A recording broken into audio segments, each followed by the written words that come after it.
Hi everyone, welcome along to my game week 15 squad pick, captaincy, um, captaincy pick and team reveal. So first we look at game week 14. My overall rank is 287, so we're nearly at the 300k mark. I'm down a lot of points, 56 points with a couple of players left to play, which is obviously Joe Pedro. Semenyo will come in as Jackson didn't play. So let's do a quick review of game week 14 so far. Henderson with 7, we fancy the clean sheet there. Mikalenko with 11 was surprised because actually we fancied the clean sheet here. We thought this would be nil all, was what we were going for, so I was expecting maybe 12. Down 1 point isn't too bad. Jumping across to midfield now because obviously Robinson has yet to play. Palmer captain. It was always going to be Palmer. I was, benchmarked him the last 2 game weeks. So we had him for Aston Villa with his 14 pointer, and we had him for Southampton with his 7 points. So obviously, captain 14 wasn't the right pick, but it was never going to be Salah. As you can see, my vice captain was Jackson, who didn't even play. We'll get to him in a minute. So Salah once again proved to be the best choice. I had him up until game week 12, then we jumped off him, which did prove to be the right game week. But obviously last night was the fixture to have Salah as a captain. With this choice, I'm down 11 points, so I lost 11 points from this. Instead of having Palmer to sack it, cost me 11. And Boomoo is in Boomoo, 2 points a week for I don't know how long at this stage. He's not the player he was. Um, he's averaging like a return once every 7 games or something. So it's time for him to go. He's going to be Saka this week. That's you can take that as locked in. And Mbumu to Saka is 100% the transfer I'm going with. It's going to be Palmer, Saka, and Fernandez in midfield. Fernandez we'll get to in a second. Obviously, we played Arsenal, so we don't really. I don't mind the fact he only got two. It wasn't ideal, but Arsenal being so strong, it's hard to say otherwise. So the dilemma with Fernandez is: do I hold him for the next? He has Forest away next, and he's City. Do I hold him for those two? Because then he has Bournemouth and Wolves. But I want to get off him soon. He does have Southampton at home in game week 21, but I don't think I'll hold him that long. Depending on the rest of my team, I have to get off Ant Nuri as well as discussed that Wolves are not keeping clean sheets. They're not playing in the back three or five. They're playing in the back four, and he just isn't offer. He's not the right value for money in a back four. Yeah, he needs to be in a back three or a back five to be getting attacking returns, or they need to be holding clean sheets. But at the minute they're not doing that, and he's not getting attacking returns. So Ant Nuri has to go, I think. I can't see. The only thing is, it won't be this week. This is the problem because Haaland may start, his form might change, and then we've got a problem because if Haaland's form starts getting any better, we got to get him back, and I just don't see the chance for that. So I want to go with Bournemouth because Bournemouth's fixtures are going to get really good sooner rather than later. So I want to be on that. And if I already have Semenyo as you can see, but I might go with Kirkes. But my plan will be to upgrade, here to Kirkes, and I'll probably just keep Nuri on the bench because he does still get 90 minutes. So it's a case where he is on 4 yellow cards, so I have to watch that too. This one remains to be seen. I did a short video. I put it on the link in the video description yesterday, and you can see how that one goes. It's just a timestamp this video. It's on Thursday night, so it's before the Fulham game. But I want to get this out for Friday before the deadline on Saturday. But whatever goes on here, is going to be my team. So Saka, I've one free transfer. It's going on Saka, 100%. And Boomer will be gone. Saka is in. Let's get to Joe Pedro. So obviously the 2 points return so far wasn't great, but he's good for the next, four fixtures anyway before he plays Villa. Then Arsenal obviously, but then he's back onto Ipswich, so he's in my team for the foreseeable. Kuna, the same as Ant'Nuri. I will probably go to Evan Nielsen, and that will probably happen because he's the Bournemouth fixtures are going to get really good. So having Evan Nielsen would be ideal for me. You know, maybe even for that Ipswich game.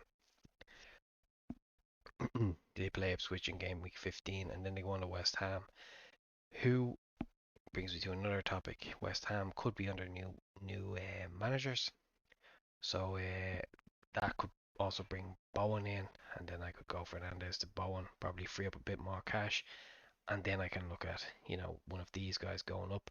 And of course, I have goalkeeper problems because Henderson does play City away next, and City have to say that they knocked three past Forest last night.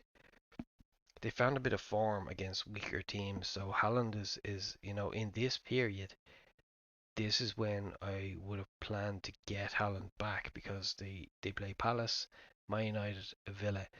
Then they've got a clean sweep of Everton, Leicester, West Ham, and Brentford. So this is where this is nail biting because anybody who's held on to Haaland, if they've managed to get Salah and Palmer as well, they most likely won't have Saka or Palmer. They'll have three of the four between Palmer, Salah, Haaland, Saka, somewhere around there. I would say most people have that. If Haaland starts scoring and I go up to Saka here, it's going to cost me a minimum of two moves. I would say even three moves just to get Haaland back in and keep somewhat points coming on my midfield. So that's the concern. Nicholas Jackson. Where do I start? The guy played 65 minutes against Villa. He's on 4 yellow cards. I really thought if he was going to be rested, if he was going to miss that game, he would have played 90 against Aston Villa, or he would have got a yellow card against Aston Villa. So I really thought the fact he got subbed, look, he got 65 minutes, 70 minutes, 70, 65, whatever. He got 70 minutes against Villa. There's his rest. He plays 90 against Southampton, but that's not the way it panned out. And Nkunku came on. I was really hoping as well that once Nkunku came on, that Jackson just stayed off for the rest of the game because I knew Nkunku was going to last for 70 minutes anyway, and if bringing in Jackson in, I didn't think was going to do any good to my team. I fancy Semenyo just to, I fancy Semenyo may get more than 2 or 3 points, which is really all I was expecting off Jackson from kind of not starting the game. So that's where I went with that. Really surprised he didn't start. I was shocked to see he wasn't on the lineup. I really can't understand that. And of course, the fact that I went from my previous transfer was Isaac to Jackson, and Isaac gets an 11-pointer. Absolute stunning goal as well against Liverpool. I just played the fixture and it worked against me. So sometimes you get them, sometimes you don't. Also means that I lose Isaac for the next three, which I was looking at being nice games. Even that Villa at home game, next four, and then jumping off them before United and Spurs. That was kind of my original plan, but I just went with my gut feeling, and it cost me 11 points.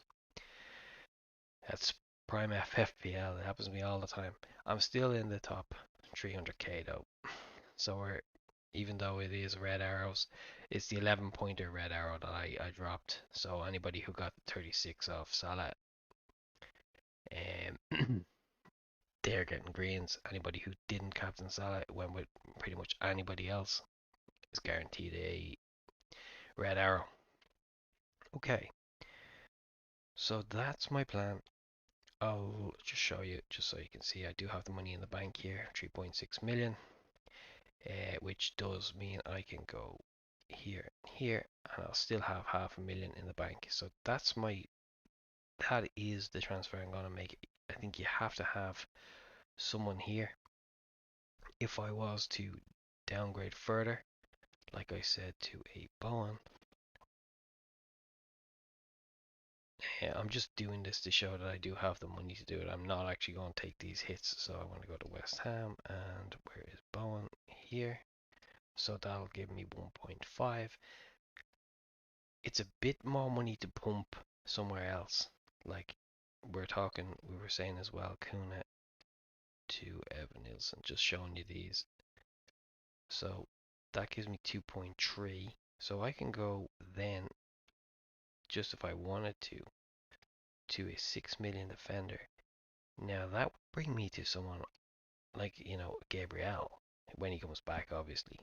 But Timber's probably the one for now. Gabriel, I'm not sure because he went off and he didn't use the concussion sub, so I'm not actually sure how he is. It looked like it could have been a concussion, but they didn't use the concussion sub because obviously he has to be rested for 7 days. They didn't want to, they didn't want him out for that long. So that's it there, meaning I'd have zero point 0.1 million, but I didn't solve any goalkeeper problems. So I won't be doing that just yet, but Saka is coming in for Mbumo, Mbumo has how many points? 83. Saka's 101, and I missed out on a lot of those. Like, I missed out on those.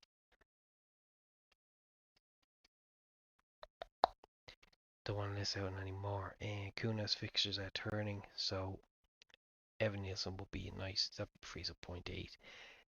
Chelsea, Chelsea, Chelsea. Oh yes, Colwell. That was the last thing to do. So if I go to Chelsea, we've got Colwell, who pretty much is guaranteed 90 minutes.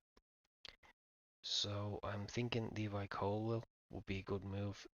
If I can keep the funds going in the right way, I'll get Colwell in. Not sure about Sanchez. I don't want to really double up on Chelsea, do I? But their defense is looking like top four defense, so it might be something that I do. I'm just not 100% on the Chelsea defense. As well with Brighton, for Bruggen,